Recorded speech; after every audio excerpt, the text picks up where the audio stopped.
Estamos começando com esse vídeo um curso de graduação de Filosofia e História da Ciência Biológica, que é oferecido na Unesp de Botucatu e também vai ficar aqui disponível para todos interessados no assunto.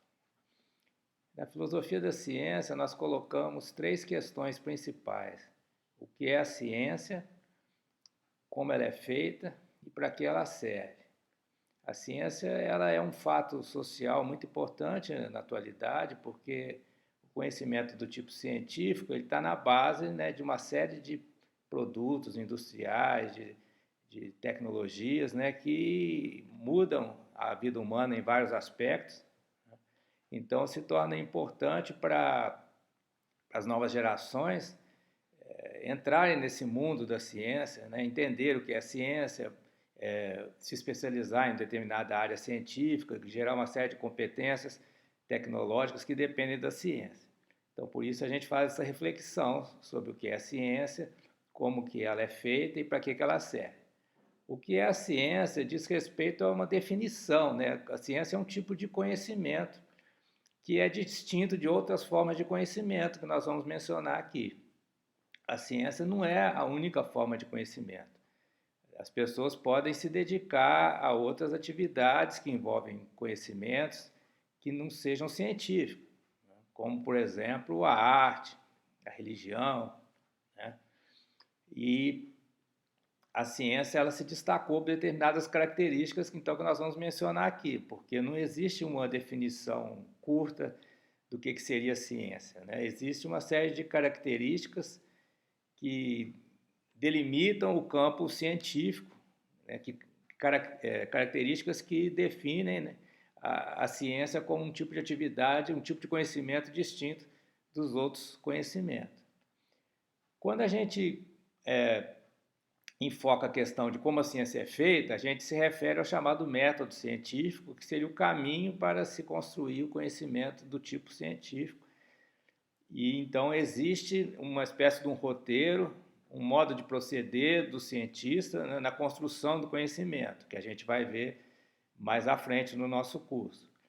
E quando a gente se pergunta para que, afinal de contas, serve a ciência, a gente vai estar pensando sobre a utilidade que a ciência tem no contexto social, histórico que a gente vive, né? E aí a gente vai abordar a questão da sociedade atual, que ela é muito dependente, né, da geração de conhecimentos científicos novos para as inovações que ocorrem, né, no desenvolvimento de produtos, procedimentos, por exemplo, na área de saúde, né, para iniciativas que melhoram a qualidade de vida da população.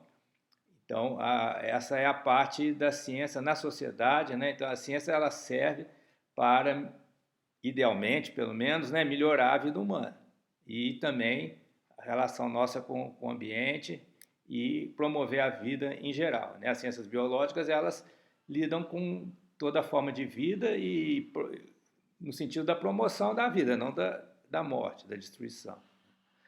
Então, essa parte também sobre o que para que serve a ciência a gente vai abordar mais à frente no nosso curso. Então, na aula de hoje nós vamos então discutir as características do conhecimento científico e como o conhecimento científico se distingue de outras formas de conhecimento. Eu vou então mencionar 8 tipos de conhecimento. A ciência é um deles, quer dizer, então além do conhecimento científico nós temos 7 outras formas do ser humano interagir cognitivamente com a realidade. A primeira modalidade de conhecimento é o chamado senso comum, ou conhecimento popular, que é aquele conhecimento que toda pessoa, ou mesmo todo ser vivo, ele é capaz de elaborar nas suas interações espontâneas com o ambiente por meio de processos de aprendizagem, que começam já na célula, né? Mesmo os seres unicelulares, eles são capazes de trocar sinais com o ambiente e formar algum tipo de memória, né? E que, ao longo do processo evolutivo, levou, né, à formação do sistema nervoso dos animais. Já nas plantas também nós temos não temos neurônios, né, células gliais, mas nós temos trocas de sinais e formação também de memória a partir da aprendizagem. E nos animais, né, houve toda a evolução do sistema nervoso, chegando, né, ao cérebro, que é um órgão especializado, né, no conhecimento e também nas emoções. Né?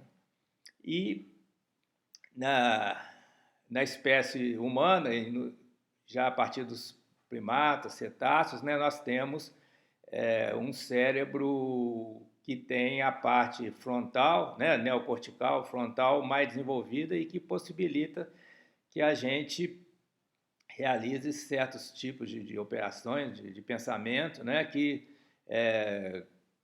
no caso da espécie humana, né, usando a linguagem verbal, linguagem simbólica, então nós temos aí um conhecimento muito mais amplo no sentido de ter várias funções cognitivas, né, como, por exemplo, o autoconhecimento. A gente é capaz de reconhecer, né, que nós somos conscientes e que nós temos uma identidade pessoal, né, nós nos damos nomes para distinguir uns dos outros. Então, tudo isso ocorre espontaneamente por características biológicas da nossa espécie. Né? A aprendizagem da linguagem pela criança, ela se desdobra a partir de capacidades inatas. Né? O ser humano tem essa capacidade de aprender a linguagem. Já a linguagem escrita vai necessitar um esforço específico, né? Porque essa capacidade que nós temos inata é para a linguagem falada. A linguagem escrita já é uma construção cultural que vai exigir um esforço extra. Então, toda pessoa, toda criança, ela tem já uma série de conhecimentos que ela vai adquirindo pela experiência. Então, aquilo que se pode alimentar, que não pode, né? Aquilo que causa dor, aquilo que causa uma sensação mais agradável, tudo isso a gente vai aprendendo. Então, isso constitui o nosso conhecimento comum, conhecimento que a gente adquire espontaneamente pela experiência, e isso é muito variado de pessoa para pessoa. Então, o senso comum não é sempre um guia confiável para a gente resolver problemas mais complexos, como, por exemplo, uma doença, como tratar uma doença, né? Como fazer um cultivo de uma planta para finalidades comerciais, por exemplo, né? Então, o senso comum, a gente tem uma série de conhecimentos de como plantar uma série de espécies, né, para uso próprio, mas quando alguém vai montar um negócio, né, que vai exigir uma maior profundidade e eficácia, né, do conhecimento, então aí vai ter que ir além do senso comum. No caso aí, por exemplo, contratar um agrônomo, né, ou estudar agronomia para lidar com uma plantação comercial. Mesma coisa na saúde, todos nós temos noções do senso comum, de como cuidar da nossa saúde, como tratar determinadas doenças mais simples, né? Ou pelo menos mais conhecidas, mas quando o grau de dificuldade passa de um certo ponto, a gente vai procurar um médico, um profissional. Né? Aí nós estamos indo além do senso comum, porque nós estamos procurando um profissional que tem uma formação científica, né? Que vai possibilitar uma abordagem um pouco mais ampliada. Certo? Então, o senso comum, ele é um guia, né? O Karl Popper, o filósofo da ciência, entendia o senso comum como a mãe de todo conhecimento. Quer dizer, todas as outras formas de conhecimento partem do senso comum, mas ele é limitado porque ele é muito variado, né? Tem até aquela expressão, cada cabeça uma sentença, ou seja, cada pessoa tem suas opiniões, né? Que ela construiu na sua experiência de vida. Então, o senso comum não é um guia confiável para tudo, né? Todos os desafios que a gente encontra na nossa vida, né? Muitos deles a gente resolve com o próprio senso comum. Nossas decisões, né? De que roupa vestir, ou que alimento comer, ou o que beber, ou quem namorar, com quem a gente vai conviver, que pessoas vão ser nossos amigos, que partido político a gente vai escolher, vai votar, tudo isso a gente faz no plano do senso comum, a gente não precisa de outras formas de conhecimento, embora muitas vezes a gente seja influenciado, por exemplo, por aspectos da religião que a gente adota e aí vai influenciar na política, né? Isso também acontece, mas, em princípio, a humanidade poderia se virar, né, sobreviver usando o senso comum, né, como alguns povos fazem, né, embora provavelmente não exista nenhum povo que se limitou exclusivamente ao senso comum, porque a gente vai encontrar formas artísticas, científicas, técnicas, né, e até filosóficas, né, em várias, em praticamente todos os povos humanos, né?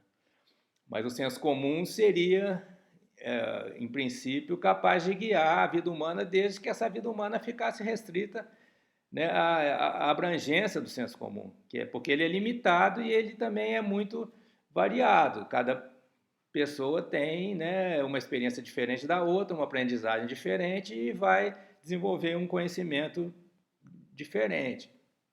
Então, o senso comum ele tem essa dispersão, né? Também você precisando de uma informação, você pode ter a sorte de conversar com alguém que tem aquela informação, mas também você pode ter o azar de não encontrar essa informação no senso comum, né? Já na ciência você vai ter uma facilidade de acesso às informações através de enciclopédias, né? Pela internet hoje em dia e tudo mais, né? Então, o senso comum ele é a mãe, né, de todos os conhecimentos, mas ele é limitado. Então, ao longo do tempo, vários indivíduos e grupos eles procuraram ir além do senso comum, encontrando explicações mais abrangentes sobre o universo, sobre a origem do ser humano, a origem da vida, né, a origem da espécie humana dentro do processo evolutivo e também procurando explicações para os vários tipos de fenômenos que acontecem na nossa vida, né? Por exemplo, a eletricidade, a gravidade, né? Os fenômenos políticos, a origem do Estado, né? Então, na ciência política vai se tentar entender como é que surgiu o Estado, o dinheiro, né? Então, tudo isso exigiu um esforço extra, além do senso comum. Então, nós temos outras formas de conhecimento que partem do senso comum e procuram explicações mais abrangentes do que o senso comum, certo? A primeira forma seria o mito, né? O que é o mito? O mito é uma narrativa em que se procura explicar os fenômenos da vida e através, né, de uma força ou de uma entidade que gerou isso, né? Embora não se tenha nenhum detalhe de como foi esse processo, né? Mas então surgem essas forças ou entidades como os deuses, né, que seriam responsáveis por determinado tipo de fenômeno. Então o trovão seria, os raios, os trovões seriam gerados, né, pela raiva, né, ou pelo estado emocional de um deus, né? Todos os fenômenos importantes, né, para a vida humana, como, por exemplo, a fertilidade ou não das pessoas, para ter filhos, né? Ou seja, tudo que faz parte do nosso dia a dia teria uma explicação a partir dessas forças ou entidades. O grande lacuna que fica é como que é esse processo, né? Como que essas entidades existem e como elas atuam para determinar nossa vida aqui, né, na Terra. Então, há uma simplificação excessiva, né, no mito, porque é uma história, né, uma narrativa que trata, digamos assim, do agente responsável e pelo efeito que ele gera, mas não fornece maiores detalhes, né? Então, isso, de certa maneira, satisfaz as mentes curiosas, né? É uma explicação, só que é uma explicação que tem pouca operacionalidade, porque os passos, né, do processo não são estudados, né, e não são bem entendidos.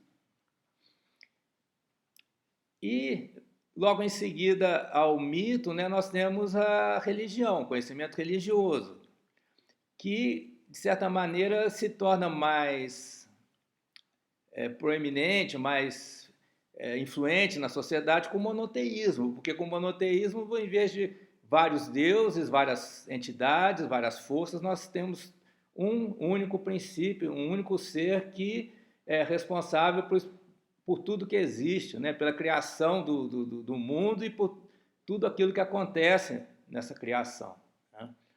Então, o monoteísmo ele tem uma força explicativa que parece ser maior, né? Porque nós temos, então, né, além da postulação de um Deus único, né, nós também temos profetas, pessoas que trazem a chamada verdade revelada, que é aquela verdade que foi transmitida por esse Deus para algumas pessoas que nos trazem essa mensagem, né? Os mensageiros da, da verdade que ela é transmitida, né, pelo próprio ser superior, né, que seria o Deus único. Então, no monoteísmo, nós temos doutrinas, né, bastante elaboradas, né, de como que o universo foi criado, e o ser humano, e o papel do ser humano, e também como deve ser a nossa conduta para que a gente esteja à altura daquilo que o Criador espera de nós, né? Então, as religiões elas têm um aspecto normativo também, não é apenas uma descrição ou uma explicação do universo, mas também tem regras para a nossa conduta para a gente estar de acordo com os planos, né, do Criador. Então a gente vê que ao adotar uma religião, as pessoas elas vão muito além do senso comum, elas têm uma perspectiva muito mais ampla, né, sobre a realidade. Mas a religião, por outro lado, né, ela tem esse aspecto que a gente poderia chamar de dogmático, que é, como disse Santo Agostinho, primeiro você tem que crer para depois você conhecer. Quer dizer, é um conhecimento que depende da fé ou da crença em determinado, um princípio criador, né, um ser superior, etc. E boa parte da humanidade, então, a maior parte da humanidade, né, ela seguia por religiões, né? Nós temos várias religiões organizadas, institucionais, que são o guia, né? Esse conhecimento religioso, que no monoteísmo é o conhecimento teológico, né? Conhecimento sobre Deus, como Deus agiu e o que Deus espera de nós, isso guia, né, as pessoas. Então, é uma outra forma de conhecimento diferente da científica, da filosófica, da artística e mesmo da mitológica, porque vai ser um corpo doutrinário muito mais sistemático do que a mitologia, né? Do que o mito. Bem, um terceiro tipo de conhecimento, uma terceira forma de conhecimento que vai além do senso comum é o conhecimento técnico. É um conhecimento de como fazer certas coisas, né? Inclui habilidades que não são comuns, não são encontradas em todas as pessoas. São habilidades específicas, né? Dando alguns exemplos aqui atuais, né? Por exemplo, a técnica de jogar futebol, né? No esporte nós temos para cada modalidade esportiva, nós temos uma série de habilidades que fazem as pessoas se destacar, ou não, né? Dependendo da pessoa. Então, nós temos aí um tipo de conhecimento que não é religioso, não é científico, é um conhecimento prático, né? É de como fazer. Né? Então, nós temos também, dando um outro exemplo atual, por exemplo, técnica de vendas, né? O chamado marketing. Pessoas que têm uma habilidade de vender, de fazer trocas comerciais, né? De valorizar o produto e conseguir convencer, né, o comprador a trocar o seu dinheiro pelo produto. E temos uma série de profissões que são baseadas na técnica.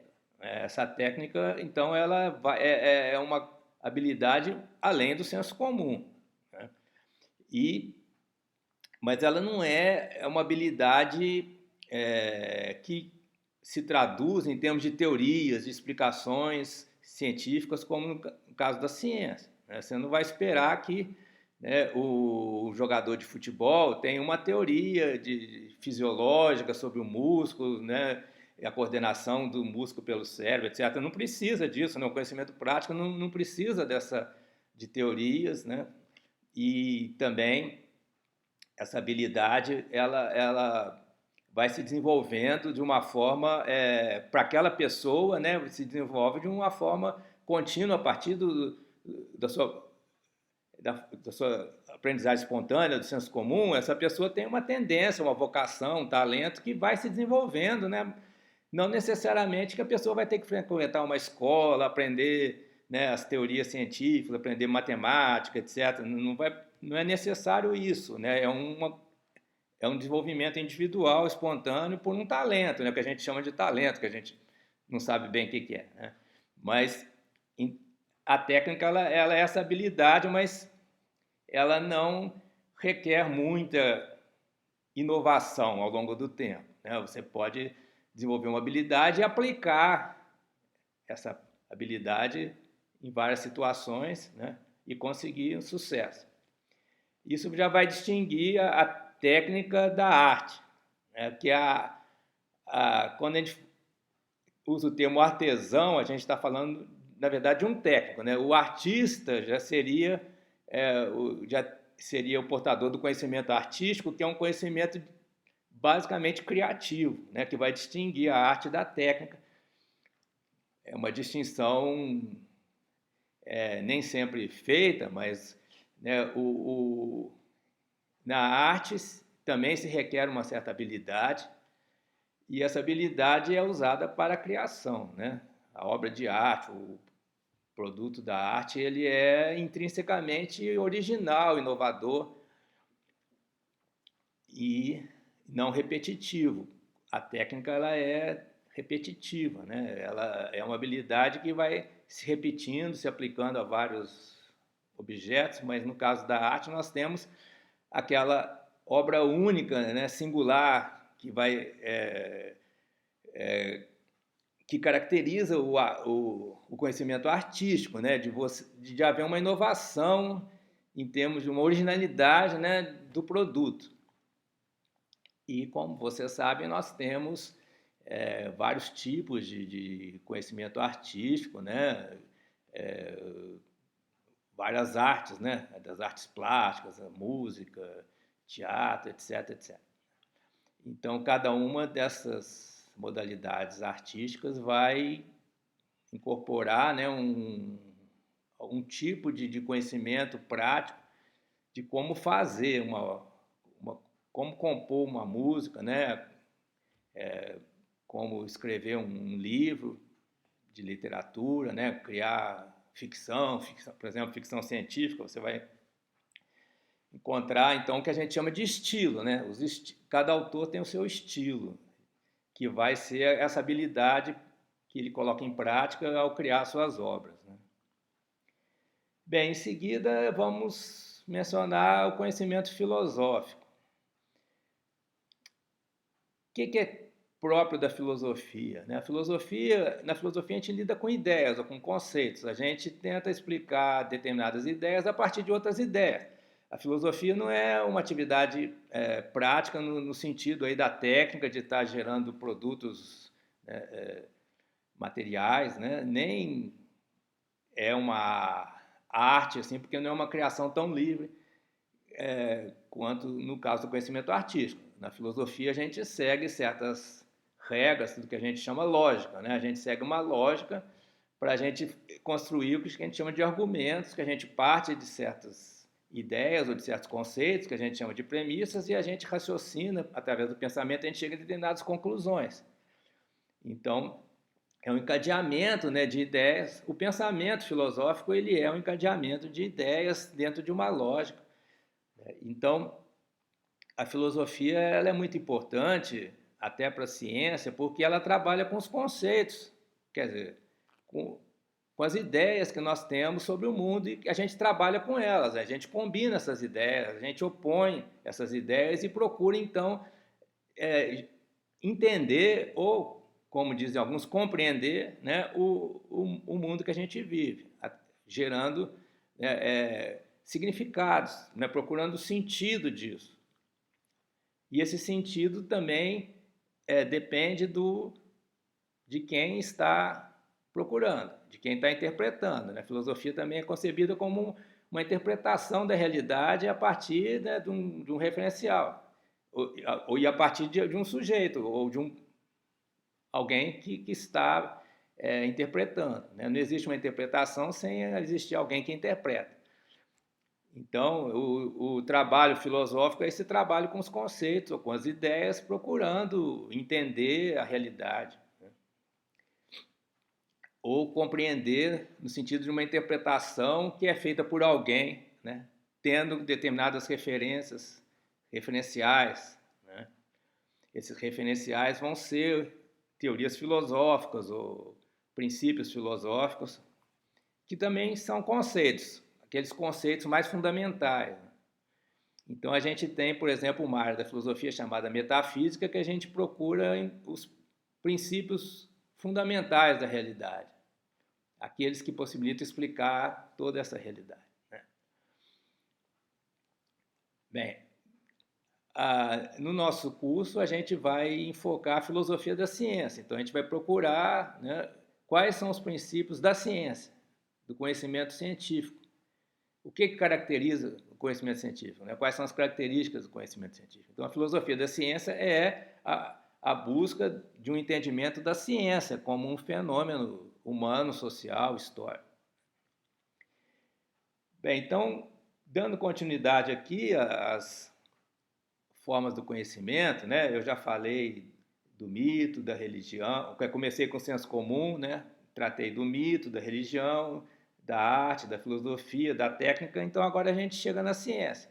E depois da ciência eu ainda vou mencionar a tecnologia, que é diferente da técnica. A ciência, ela tem certas características que foram constituídas ao longo da história da humanidade.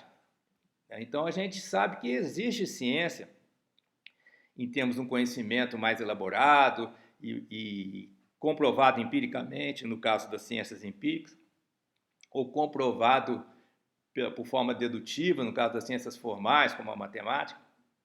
Já existe esse conhecimento, né, muito antes de haver o registro histórico das teorias científicas. Esse registro histórico a gente relaciona com o período grego, né, século VII a.C.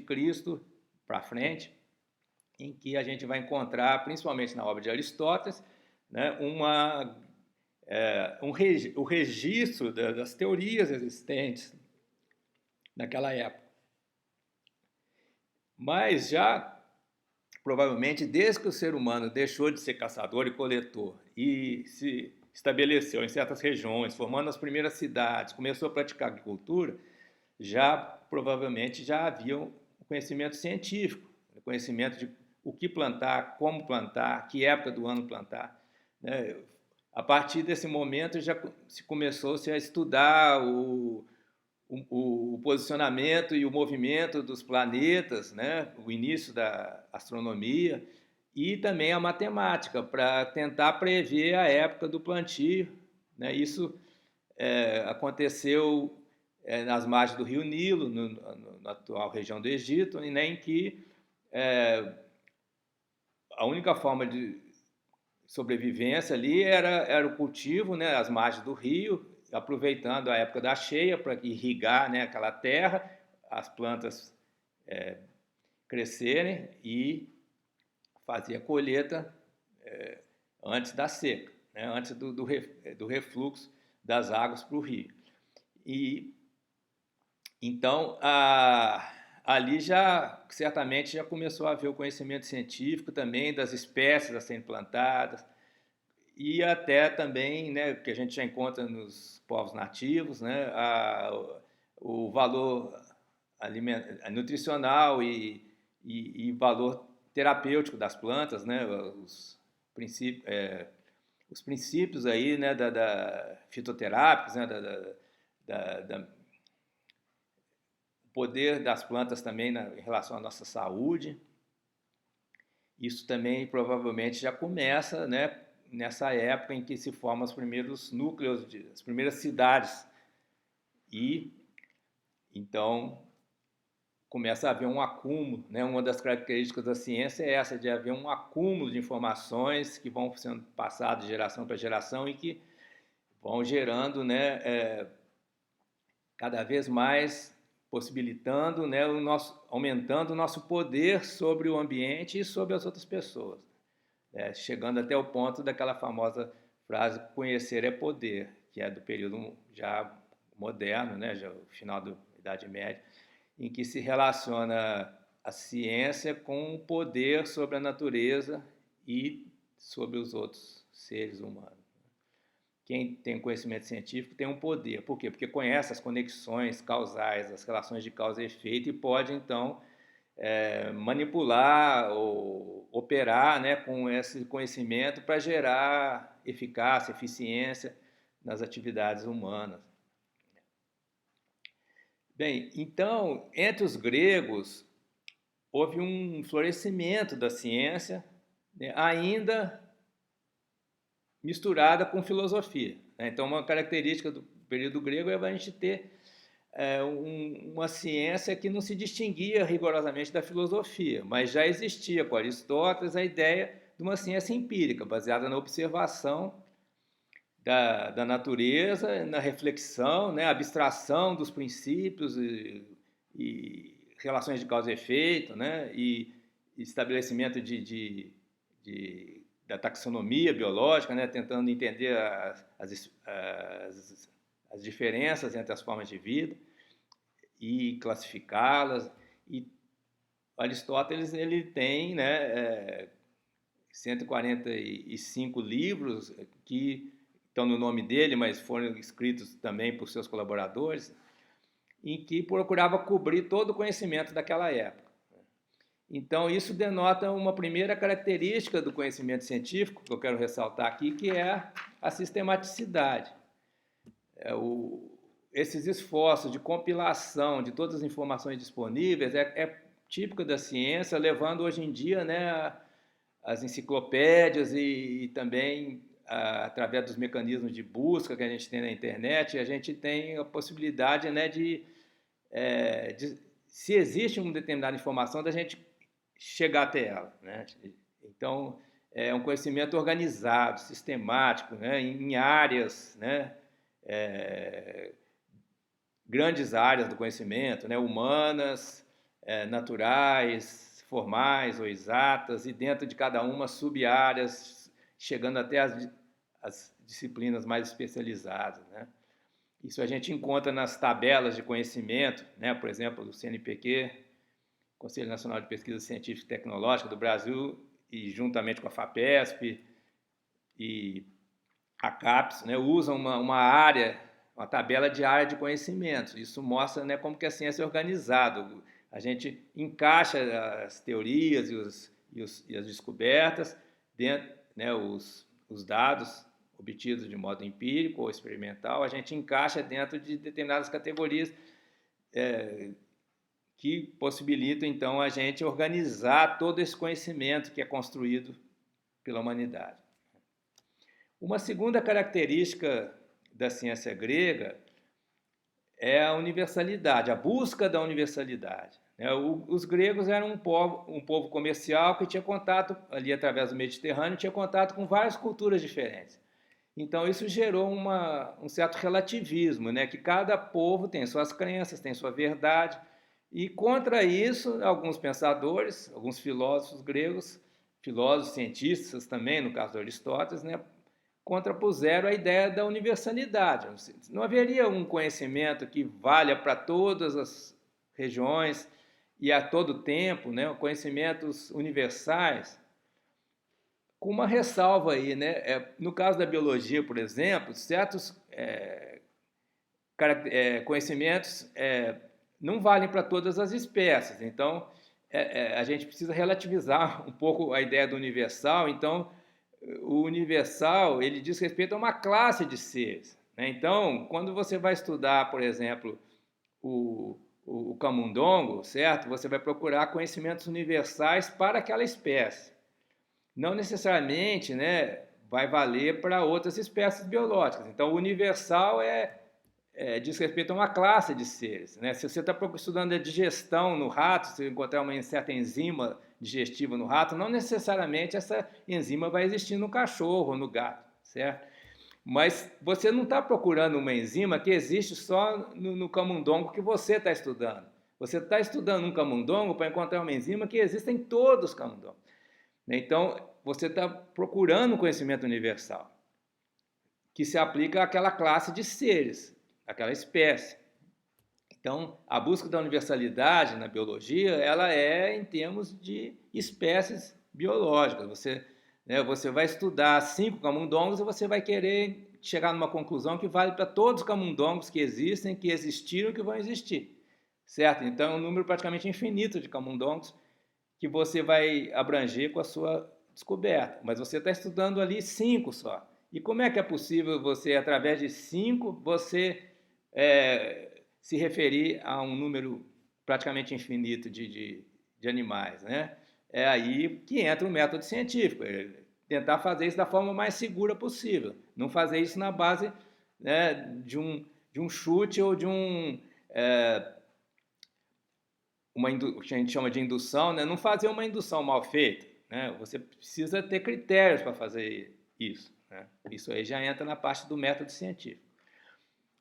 Então, os gregos colocaram essa ideia, então, da universalidade, que se concretizou só mais tarde com Newton. Com Newton, com 3 leis, ele abrangeu todo o movimento dos corpos, né? Desde os corpos pequenos até os planetas, né?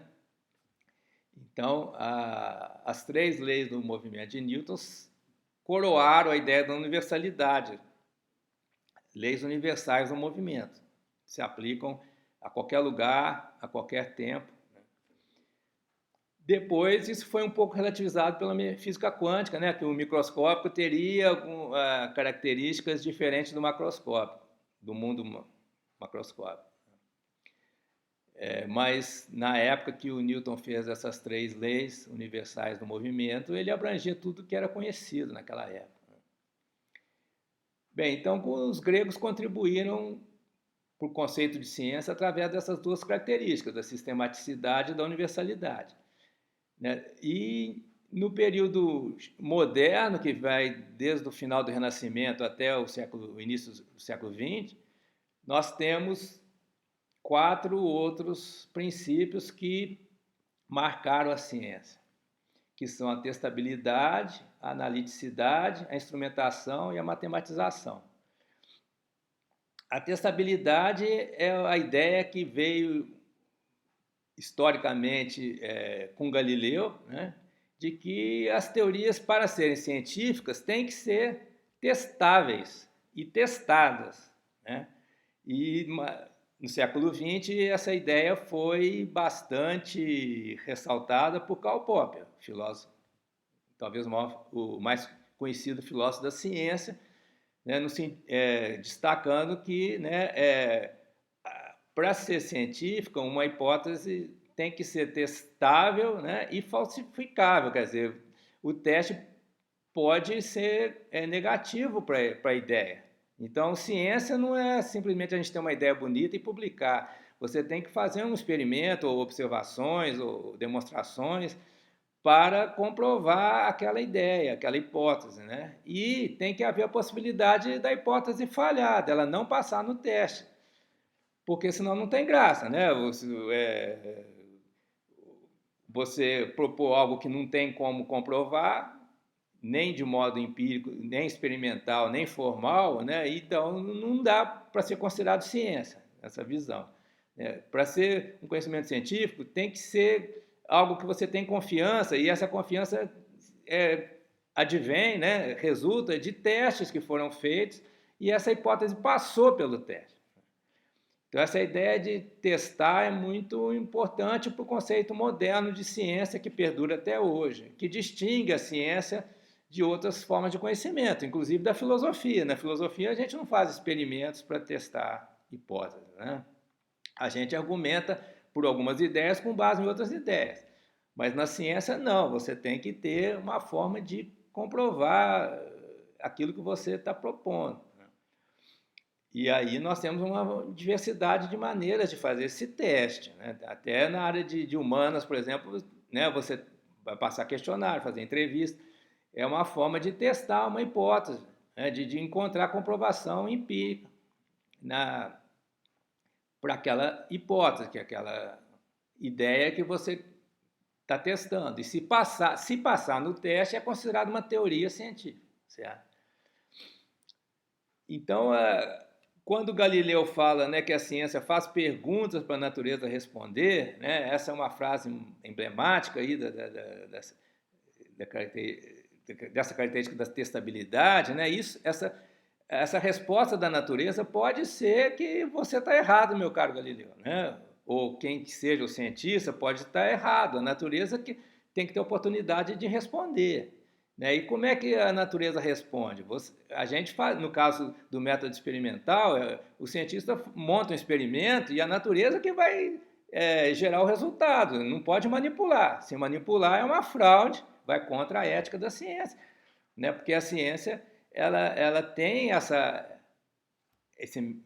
característica que a gente pode considerar também que é um princípio ético, né? Que é de que tanto a observação, quanto o experimento, quanto a demonstração tem que possibilitar que a realidade se manifeste. Não pode haver um controle do resultado, uma manipulação do resultado do experimento, ou da observação, ou da demonstração. Né? Quando se faz uma demonstração matemática, dedução de um teorema, você tem que seguir os axiomas, as regras, você não pode também fraudar, né? Colocar aquilo que você quer ali no meio do processo, certo? Então, a testabilidade talvez seja a principal característica da ciência, mas não a única. Uma outra característica muito importante que surge no período moderno é o que nós chamamos de analiticidade, o método analítico que foi proposto por Descartes, René Descartes, no livrinho Discurso sobre o Método, em que ele estava de cama, né? E ele teve essa ideia que ele julgou realmente genial e que foi muito importante, que é a seguinte, né? Se você está de frente a um problema complexo, então vamos decompor esse problema nas suas partes mais simples, estudar essas partes mais simples para entendê-las bem, né? E depois a gente pega todos esses resultados parciais e junta e faz uma que chamava de síntese, né? Que é você enfocar esse problema na sua totalidade a partir do conhecimento aprofundado das suas partes. Aí você vai conseguir resolver esse problema. Então é isso que as ciências fazem desde então, né? Para dar um exemplo muito simples do nosso dia a dia, quando se faz a análise do sangue, certo? A pessoa está... O corpo humano é muito complexo, né? Então, para o médico fazer um diagnóstico e definir a terapia adequada para um determinado problema, ele vai mandar fazer vários tipos de exame, né? Um deles é o exame de sangue. O que é o exame de sangue? Vai fazer uma análise. A análise é você dividir o sistema nos componentes e estudar cada um deles. Então, é isso que é feito no laboratório, né? De análises clínicas, em que você vai coletar uma amostra de sangue e vai ver os vários componentes. Vamos estudar os componentes do sangue, a quantidade que eles se encontram ali. Né? Aí depois pega essas informações parciais, o médico vai juntar todos os resultados e vai fazer um diagnóstico, que é a síntese. Né? Um bom médico deve ser capaz de fazer a síntese. Ele vai pegar vários dados de vários aspectos do corpo, do organismo vivo de uma pessoa e vai fazer, né, a síntese para fazer o diagnóstico. Essa pessoa ela está com um determinado problema de saúde e aí, pelos seus estudos, sua formação, ele vai, então, determinar a terapêutica, o tratamento, certo? Então, essa ideia da analiticidade, ela é muito poderosa, né? Só que muitas vezes se esquece do passo final, que é a síntese, né? Na verdade, é um método de análise e síntese, né? Para chegar num resultado desejado, é preciso fazer assim, então a gente não pode parar na análise, né? Ficar só estudando coisas cada vez mais simples e esquecer a complexidade da realidade. Aí tem aquele ditado, né, que a pessoa, se ela ficar muito próxima de uma árvore, ela não vai ver a floresta, né? Então se diz, às vezes a pessoa não viu a floresta por causa das árvores. O que quer dizer isso? Que é preciso uma certa distância para você ver a floresta como um todo. Se você estiver muito próximo de uma árvore, você não vai ver, você vai ver só aquela árvore, você não vai ver o todo. Então é muito importante para o cientista ele ter capacidade de aprofundar nos determinados aspectos do sistema estudado, mas também de ter um certo distanciamento para ver o sistema como um todo, em toda a sua complexidade. Uma outra característica desse período moderno, que vem com as sociedades científicas que se formaram, principalmente no século XVIII, é o uso de instrumentos que ampliam nossas capacidades perceptivas, né? E os principais instrumentos nessa época foram o microscópio e o telescópio. O microscópio possibilitou que a gente percebesse as coisas muito pequenas e o telescópio possibilitou que a gente percebesse as coisas muito grandes. Então, isso ampliou muito o âmbito da ciência, porque se a gente tem que fazer observações, testes, experimentos, né, e esses instrumentos ampliam nossos poderes, não só de observar, mas também de realização de experimentos, né, com barômetros, por exemplo, né, balanças, uma série de ferramentas que possibilitam os experimentos serem realizados, né? Então a ciência teve um grande impulso nessa época, né? Então surgiu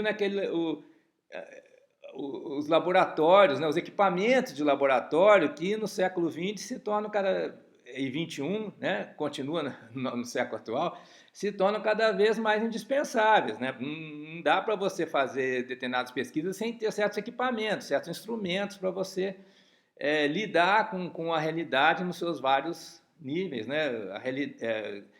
Há várias, por exemplo, o espaço ele ele é segmentado, né, em várias escalas, né? Escalas microscópicas e escalas macroscópicas, chegando até o plano aí das galáxias, né? Desde as partículas subatômicas até a galáxia. Então, para lidar com tudo isso, a gente precisa de instrumentos. Não é possível a olho nu, né? E também um outro instrumento que vai surgir bem mais recentemente é o computador, para analisar grandes quantidades de informações que a mente individual não consegue dar conta, né? Então, os vários tipos de instrumentos vão se incorporando e vão sendo necessários para fazer a ciência e para o progresso da ciência, o avanço da ciência, né? Hoje em dia a gente já tem essa concepção de que existem várias galáxias como a nossa, né? Isso aí só é possível por uso de instrumentos bastante sofisticados para detectar sinais, né, de buracos negros e Big Bang, tudo isso aí é algo que impensável sem o uso de instrumentos, né? E uma quarta característica que vem dessa época moderna, e principalmente do Newton, é a ideia de uso de formalizações matemáticas das teorias científicas em todas as áreas do conhecimento. Alguém pode perguntar, mas por que tem essa obsessão com a matemática, né? Por que um biólogo precisa saber matemática? Bem, tem uma possibilidade que a matemática abre que não existe em nenhuma outra modalidade cognitiva, que é a possibilidade de fazer previsões exatas, previsões poderosas, né, através do cálculo. Então, mesmo no dia a dia, se você quer calcular que hora que uma pessoa vai chegar na rodoviária ou, digamos, no aeroporto de uma outra cidade, sendo que você está numa cidade que vai ter você vai de carro buscar essa pessoa no aeroporto, na outra cidade, né? Então você não quer chegar adiantado nem atrasado, você quer chegar junto com essa pessoa. Então a única maneira de você determinar isso com alguma exatidão é fazendo uma conta, né? Calculando pensando a velocidade do seu carro, a velocidade do avião, o horário previsto que o avião vai chegar, se houve algum atraso, etc. Você fazendo uma conta, né? Então, o ser humano espera da ciência que ela possibilite nos guiar, né, de uma forma segura no futuro. E como é que a gente pode conhecer alguma coisa sobre o futuro? Né? Só pela matemática. Você montando uma equação, uma derivada no tempo aí, né? Então você coloca o tempo futuro e vê como é que o sistema estudado vai estar se comportando no futuro. Então, a matemática ela é a bola de cristal do cientista, no que ela que vai possibilitar prever, né? Prever o aquecimento global, essa discussão enorme que tem aí, né?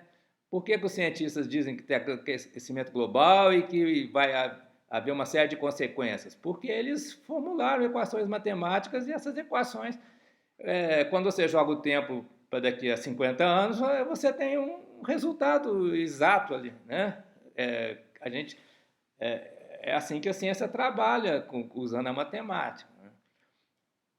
A previsão do clima, como é que ela melhorou, né, nos últimos anos? Porque tem modelos computacionais, né, que o computador possibilita cruzar muitas informações, né, e esses modelos, eles, por meio de simulações, a gente tem condições de prever o clima com uma boa exatidão. A previsão do clima melhorou muito por uso de modelos cuja base é a matemática, certo? Então, a matemática ela é muito importante para todas as ciências, porque ela possibilita fazer previsões com um grau de exatidão que a gente não vai encontrar em nenhuma outra forma de pensamento humano, certo? E aí a gente chega na ciência contemporânea, que tem também características que se acentuaram, né? Uma delas é a reprodutibilidade. O que é isso, né? Um resultado científico publicado por um grupo, ou por um autor ou um grupo, ele tem que trazer, né, na seção materiais e métodos, que deve constar na publicação, todas as informações para que outros grupos possam reproduzir esse resultado nos seus laboratórios. Se isso não acontece, esse artigo, essa publicação, essa primeira publicação, ela cai em descrédito, porque se é um resultado que ninguém consegue repetir, não é considerado científico. Foi o caso famoso da fusão a frio, né? Fusão nuclear a frio, que um grupo disse que tinha conseguido e ninguém conseguiu replicar. Então, isso caiu em descrédito. Então, hoje em dia, a ciência ela é feita por grupos grandes, né?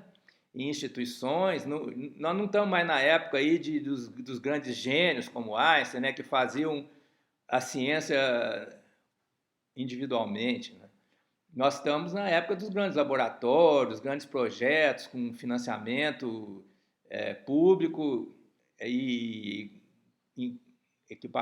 necessidade de equipamentos caros, né? E então nós temos essa novo princípio aí da reprodutibilidade que está ligado a uma transparência, né? Os resultados têm que ser tais que outros grupos possam reproduzir e que também possa ser aplicado para gerar produtos de interesse humano, né? Quer dizer, você tem que pensar, né, aí também já na utilidade da ciência, né? Por que a reprodutibilidade é importante? Não só em termos científicos, mas também em termos de aplicações, né? Porque se você tem algo que ninguém consegue replicar, você não tem como aplicar esse conhecimento para gerar um produto de interesse, né? Bem, uma outra característica que se acentua, né, que faz parte da mentalidade científica, é a criticidade, né? Já dizia Karl Popper que, né, a crítica é o motor do progresso da ciência. A ciência progride porque existem críticas, né? E essas críticas não são destrutivas na ciência. Na ciência é bom você ser criticado porque você está sendo considerado, né? Se você publica um resultado e ninguém lê, isso é a pior coisa que pode acontecer. Quando você publica um resultado e um outro cientista critica, significa que está se dando importância ao seu trabalho, né? E essa crítica não é pessoal, não a crítica não é para rebaixar a pessoa, a crítica é para, né, avançar o conhecimento, né? Quer dizer, então o seu resultado, ele provavelmente ele deixa uma lacuna que precisa ser, precisa ser realizado mais pesquisas para preencher essa lacuna. Então essa é a crítica científica, é a crítica em termos de que houve uma lacuna que precisa ser preenchida pelo progresso do conhecimento. Então, o conhecimento ele vai avançando, né? Porque, como já diziam os gregos, né? Quanto mais a gente conhece, mais a gente percebe aquilo que a gente não conhece, né? Então, a cada avanço da ciência se abre perspectiva de um novo passo, né? Então, a crítica científica construtiva é nesse sentido de está detectando, né, o próximo passo para avançar mais, né, mostrando a limitação, né, ou a parcialidade daquilo que a gente já sabe e que a necessidade de continuar pesquisando, continuar investigando, aperfeiçoando o conhecimento, certo? Então é muito diferente da crítica pessoal. Essa tem que ser totalmente evitada na ciência, né? Você não vai criticar uma pessoa, um cientista, porque você acha a roupa dele, que ele se veste mal, acha a roupa feia. Isso aí não cabe na ciência, é uma crítica pessoal, né? Isso não faz sentido, né? A crítica deve ser feita pelo trabalho, pela pesquisa que foi feita, se ela deixou de lado um aspecto importante, se o método utilizado não era adequado, né? Ou a interpretação dos dados que foi feita continha algum erro, né, que você possa apontar de uma forma clara, né, lógica. Então é por aí a crítica científica. Mas essa crítica é muito importante hoje em dia, porque hoje em dia tem milhares de pessoas, ou milhões de pessoas fazendo ciência, né? Então a gente precisa ter uma noção do que é importante e do que não é, senão a gente se perde nessa avalanche de publicações, certo? Então, quem pretende ser um cientista hoje em dia precisa ter um espírito crítico, de saber distinguir o que é relevante do que não é. Bem, duas outras características da ciência, que eu vou concluir essa parte das características da ciência, são o que eu chamo de segmentação de etapas e o que é chamado de Big Data. O que é a segmentação de etapas? Bem, isso vai ser assunto de uma outra aula, certo? Eu só vou mencionar. É que a ciência, cada área científica, ela segue determinadas etapas. Então, você tem a etapa inicial que é descritiva, é dizer, que também chama construir o seu objeto de estudo, dizer o que você está estudando, como é que é o seu sistema, quais são as suas características, né? Então, nós temos aí a estrutura e nós temos a estrutura de um sistema biológico e a função, que precisam ser descritas, né? É o primeiro passo. Então, quando se descobre uma nova espécie biológica, vai descrever as características morfológicas, comportamentais dessa espécie, né? O tipo de nicho de ambiental que ela é encontrada. Então, o primeiro passo é a descrição. Aí depois nós temos a explicação, procurar explicar por meios causais, né, por que aquele fenômeno, aquele sistema apresenta aquelas características, né? E a parte da aplicação, que vai ter muito a ver com a questão da tecnologia, que eu vou mencionar em breve aqui nessa aula de hoje, é que quando uma ciência chega num grau de maturidade de já ter teorias bem comprovadas, mostrando as relações de causa e efeito, esse conhecimento dá um poder, né? E esse poder ele vai se expressar através das aplicações tecnológicas, principalmente na produção, né? Na economia, gerando produtos novos. Então, você tem por aí, por exemplo, aí o computador, que foi resultado de várias pesquisas científicas, geraram um produto, né? Que era inicialmente aquele computador grandão, depois o computador pessoal, hoje em dia o celular já se tornou um pequeno computador. Então, isso é um produto, é uma aplicação do conhecimento, né? Num celular tem muitos conhecimentos científicos que estão sendo aplicados para aquilo ali existir. Sem o conhecimento científico não existiria o celular. Bem, então nós temos aí finalmente a questão do Big Data, que é um novo tipo de ciência que surge, né, com o uso massivo da computação, possibilitando detectar padrões, tendências a partir de várias pesquisas realizadas que geraram uma grande quantidade de dados. Então você pega esses dados, coloca num modelo computacional, num software, e vai então trabalhar com essa grande quantidade de dados e detectar determinadas tendências ou padrões nessa massa de dados que alimentou o computador, o sistema, né? E aí nós temos novas técnicas, inclusive estatísticas, para obter resultados, né? Nós temos aí a chamada meta-análise, né? O que é isso, né? Você indo num site de busca científica, como o PubMed, né, na área biomédica, você vai encontrar ali, você coloca uma palavra-chave ali, por exemplo, câncer, você vai encontrar ali milhares de publicações sobre câncer, por exemplo, câncer ósseo, né? Aí você vai, cada uma dessas publicações já contém uma análise do resultado que foi obtido naquela pesquisa. Aí você vai pegar, vai escolher uma certa quantidade de publicações, pegar todos esses dados e fazer uma análise desse grupo de dados, chegando a uma conclusão mais ampla, mais abrangente, né? Então, hoje em dia, né, a ciência chegou nesse ponto, né? Então, sobre, por exemplo, o metabolismo celular, você vai ter aí milhões de dados, né? E não dá para um indivíduo lidar com tudo isso. Então, você coloca isso num computador, em um supercomputador, computador que tem grande capacidade de processamento, e você usa um determinado programa para... Os programas mais, digamos assim, elementares, por exemplo, usados por exemplo, na área de humanas, são aqueles que vão ver quantas vezes um termo aparece, né? Ver a frequência das palavras do uso da terminologia, né? Mas é um exemplo, já, né? Você pode pegar aí 1000 artigos científicos, colocar todos eles num programa que analisa as palavras, os termos, né? E aí você vê nesses 1000 artigos científicos, por exemplo, sobre câncer ósseo, quais são os termos que aparecem com mais frequência.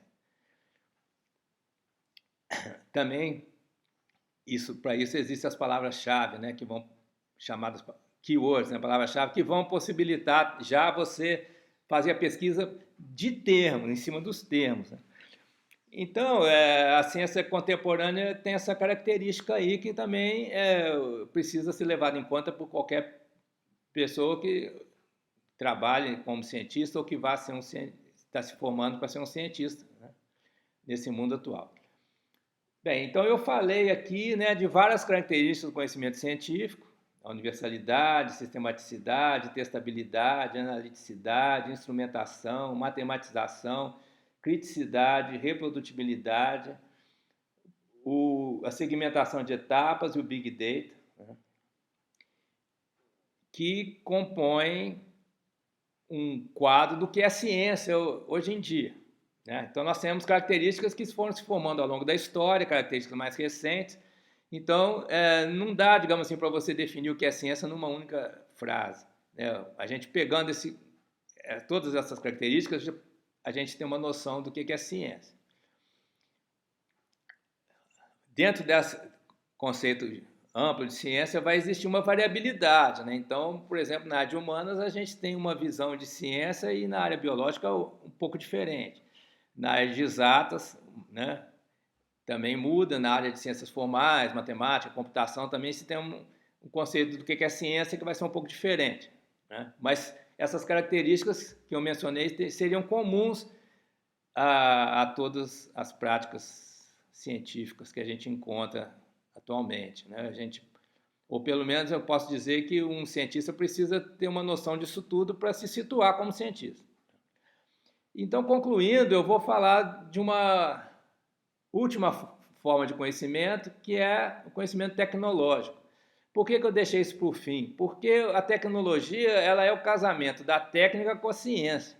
Então, a gente precisava falar primeiro da técnica e da ciência, agora para a gente falar da tecnologia. A partir da metade do século XX, a inovação industrial começa a depender da ciência. O que isso quer dizer?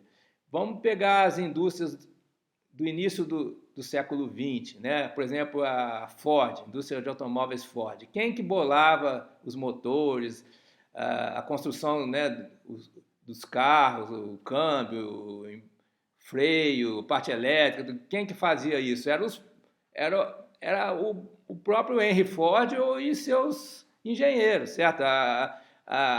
O design do produto era feito na própria fábrica.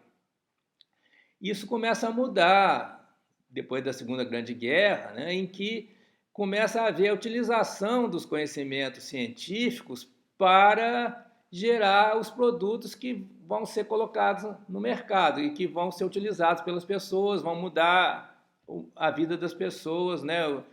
Então a gente começa a ter, né, como no caso aí do computador, que é talvez o exemplo mais evidente, né, a participação do cientista na geração do conhecimento que vai ser utilizado na economia.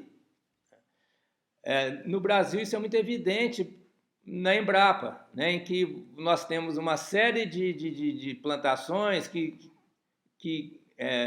espécies exóticas que no Brasil não tinha como haver utilização, né, comercial e que foram feitas adaptações genéticas, né, na forma de cultivo, de fertilizante, defensivo, tudo mais, que possibilitaram então que o Brasil tivesse plantações aí, né, de soja, de arroz, de milho, de uma série de espécies exóticas, né? Quem que fez esses ditos melhoramentos, né? Foram cientistas nos seus laboratórios, gente que não entende nada de agronegócio na prática, lá de cultivar a planta. Lá, né? Quer dizer, então há essa junção do conhecimento técnico, que é aquela pessoa que está lá no campo plantando, colhendo, ensacando, beneficiando o produto, né? Irrigando, fazendo todos os procedimentos necessários para a produção, e a pessoa que está dentro de um laboratório trabalhando lá com a genética da planta, né? E que é um cientista, né? Então, a sociedade atual ela é marcada por esse casamento da ciência com a técnica, gerando a tecnologia, e o grau de tecnologia vai se correlacionar muito com o desenvolvimento e a condição de vida, a qualidade de vida das pessoas em cada país, né? Os países que detêm uma tecnologia mais eficaz, mais eficiente, eles acabam se destacando no plano econômico e também no plano da qualidade de vida, chamado desenvolvimento humano, que é um assunto que eu vou tratar em uma outra aula. Então a gente vê no caso da China, que teve uma ascensão meteórica aí, né, se tornando, se é que já não se tornou a principal potência econômica mundial, né, nós vemos o papel da tecnologia, do desenvolvimento tecnológico.